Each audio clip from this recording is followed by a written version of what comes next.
অপহরণ ও যৌন হয়রানির চেষ্টার অভিযোগের পরেও কিভাবে জামিন পেল অভিযুক্ত ক্যাবি মোহাম্মদ খালেক তা নিয়ে বিস্মিত ঘটনার শিকার নিপা মোনালিসা এবং তার স্বামী শহীদুল ইসলাম।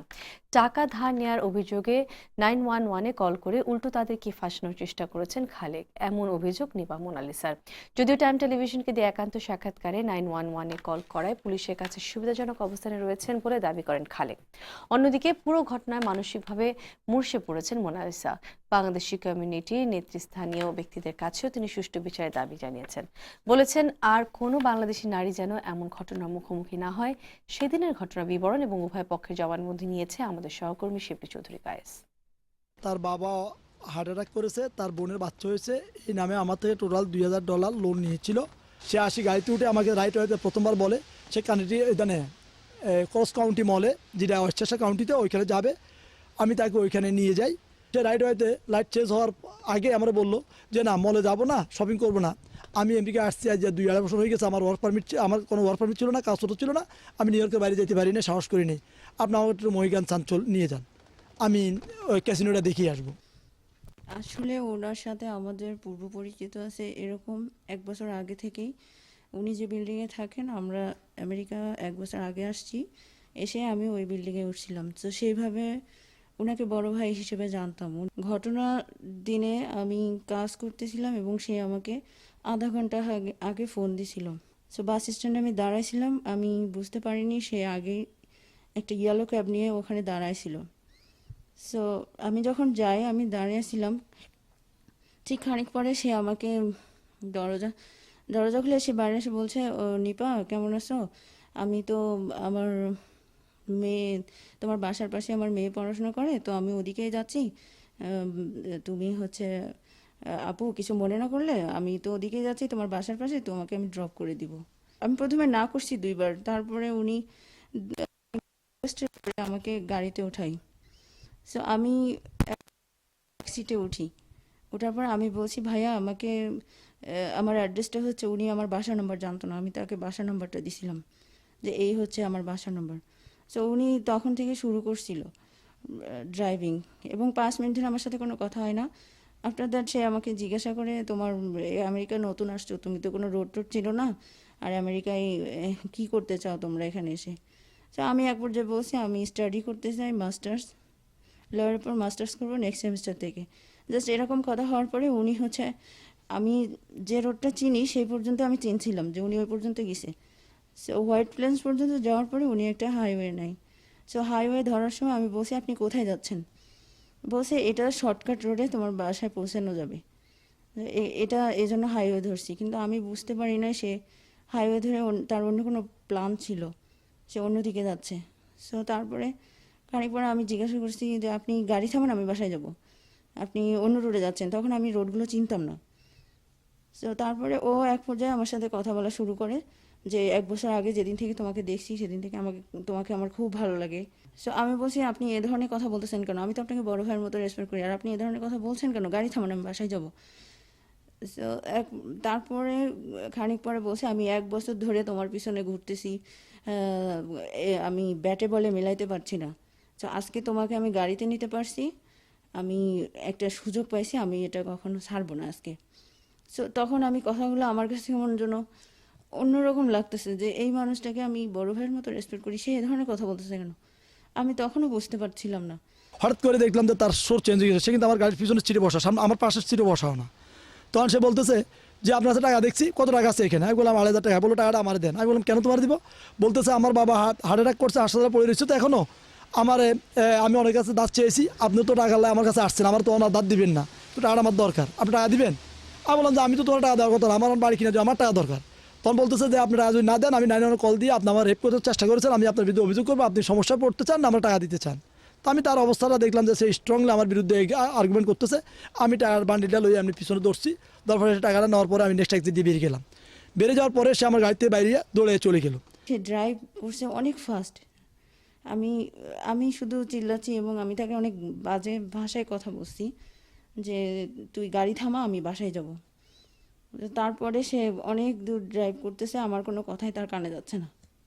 এক পর্যায়ে সে তার হাতে সামনে থেকে $1,000, সে আমি জানি না কত টাকা ছিল, এক বান্ডেল টাকা, আমাকে বলতেছে এখানে $1,000 আছে, সো তুমি যদি চাও এই টাকাটা তোমার হবে, আমার সাথে চলো, আমি এক জায়গায় নিয়ে যাব তোমাকে, তুমি আমার সাথে থাকো, তার এই টাকা তোমাকে আমি দিচ্ছি, এই টাকা তুমি নাও, তুমি টাকা নিয়ে খুশি থাকো, তুমি আমাকে খুশি করো। তখন আমি আমি বুঝতেছিলাম না আমি কি করব। তখন আমি চিল্লায় উঠে বলছিলাম যে আপনি যেটা আমাকে মনে করছেন আমি সেরকম সস্তা মেয়ে না যে টাকা নিয়ে আমি আপনার কাছে দিব। তখন ও আমাকে বলছে যে আমিও এরকম ছেলে না যে এত সহজে, আমি যার উপর তাক করি আমি তাকে এত সহজে যেতে দেব। তারপরে সে ড্রাইভ করতে আসে, আমি বলছি তুই থামা, নাহলে আমি চলন্ত গাড়ি থেকেই দরজা খুলে চলে যাবো। তখন ও বলছে তুমি এখন কিছুই করতে পারবে না, কারণ তুমি কোথায় আসো তুমি নিজেও জানো না, তুমি আমেরিকাতে নতুন আসছো, আমি যে কোথায় নিয়ে আসছি বা নিয়ে যাচ্ছি তুমি কিছুই জানো না, তুমি আমার কিছুই করতে পারবে না। আমি 911 কল দিয়েছি।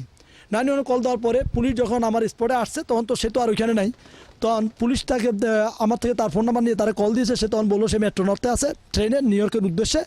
তখন পুলিশ তাকে বললো যে তুমি যেখানে আছো ওইখানে নেক্সট সাবওয়েতে নামো, পুলিশ তোমাকে ফলো করতেছে, তোমার বিরুদ্ধে এই অভিযোগ, তুমি নাকি টাকা আনিছো। সে তখন অভিযোগ অস্বীকার করছে, পূর্ণলাইনতে আমি শুনতেছি, বা সে বলতেছে যে আমি যে একটা ক্যাব হায়ার করছি আমার বাসাতে যাওয়ার জন্য, সে আমাকে অন্যদিকে নিয়ে গেছে, আমি তাকে চিনি না। তখন আমি ভাবছিলাম 911 কল দিব, কিন্তু আমি অনেক ভয় পেয়ে গেছি যে আমি এখন যদি 911 কল দিই দেন ও আমার হয়তো আরও ক্ষতি করে ফেলবে পুলিশ আসা মাত্রই।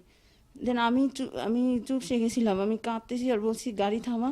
ও আমাকে এমন একটা জায়গায় নিয়ে যায় যে জায়গাটা চারিদিকে অন্ধকার, জঙ্গল, সামনের সিট থেকে পিছনের সিটে আসতেছিল। দেন যখন দরজা খুলছে তখন আমার মাথায় কাজ করছিল না আমি কিভাবে আমাকে সেভ করব। তখন আমি দরজা খুলছি, আমি ইমিডিয়েট অন্য সাইড থেকে দরজা খুলে আমি আমি আমার আমার মতো করে আমি দৌড় দেওয়া শুরু করছি। আমি পিছনেও তাকাই নাই যে সে কোথায় আসে বা কী, কারণ আমার তখন চিন্তা ছিল এই পশুর হাত থেকে আমাকে যেভাবে হোক নিজেকে সেভ করা। সো আমি 10 মিনিট আমি দৌড়াই, তারপরে আমি একটা রোড পাই, মেন রোডে আসি। আসার পর আমি তখন ইমিডিয়েট 911 কল দিই, কিন্তু তখনও 911 কল দেওয়ার পরে আমি বলতে পারছি না আসলে আমি কোথায়। আমি বলছি আমি নিউ ইয়র্ক থেকে বলছি। বাট এখানে পুলিশ আমার কোনো স্টেটমেন্ট নেয়নি, জাস্ট তার স্টেটমেন্টের উপরে আমি যখন গিয়েছি আমি যার বলেছি যে আমার 911 আগে কল দেওয়া আছে তার এগেনিস্টে এবং পুলিশের সমঝোতা করেছিল, তখন পুলিশ অফিসার 911 কলের কথা শোনার পরে মোটামুটি একটু জানি ছিল যে সবসময় যারা ভিক্টিমার তারাই ফুল 911 কল দেয়, এটা হলো আমেরিকান নিয়মাবলীটা। পরবর্তী শুনানি আরেকটা ডেট দিয়েছে জুনের 12 তারিখে। হ্যাঁ, সে আমাকে অনেক থ্রেটও দিছে। সে এদেশের বিভিন্ন কমিউনিটিতে সে নেতা, সে 20 বছর ধরে এখানে আছে, সে এখানকার সিটিজেন এবং কমিউনিটির নেতা, সে অনেক অনেক তার পাওয়ার। আমি বলবো আপনারা কমিউনিটির কাছে আমার দাবি, সে যদি আপনাদের নেতাই হয় কিন্তু আপনারা এই জঙ্গল সাফ করেন আপনাদের কমিউনিটি থেকে। আর আমি এই মুখোশধারী ভালো মানুষদের রূপ আর সেকেন্ড টাইম দেখতে চাই না।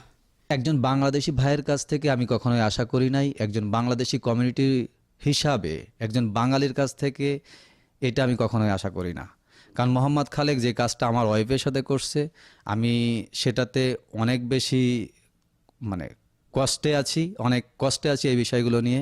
এবং এদেশের কোর্টে আমরা গেছিলাম, আমরা এদেশের একটা লিগ্যাল জাস্টিস চাই এবং কোর্টের জামিনের বিষয়টা নিয়ে যে কথাটা আমি বলবো যে আমি আসলে হতবাক যে একজন কিডন্যাপকারী সে কীভাবে যাওয়ার সাথে সাথে উইদাউট বেলে কোর্ট থেকে চলে আসতে পারে।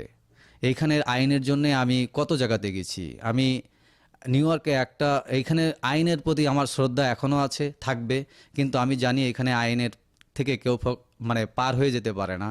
আমি কানেকটিকার পুলিশের কাছে গেছি কয়েকবার, আমি এডিএ অফিসে গেছি, আমি ব্রঞ্জ ডিটেকটিভ অফিসে গেছি কয়েকবার, আমি এইখানে 183 গেছি কয়েকবার পুলিশ স্টেশনে, বাট আমি কোথাও থেকে খুব ভালো ইমপ্রুভ পাইনি। আমার এই কেসটা নিয়ে আমি কোথাও থেকে খুব ভালো হেল্প পাইনি।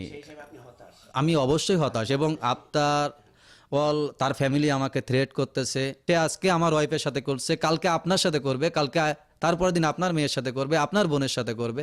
সেটা অবশ্যই আমরা বাঙালি জাতি হিসাব করে এটা মেনে নিতে পারবো না।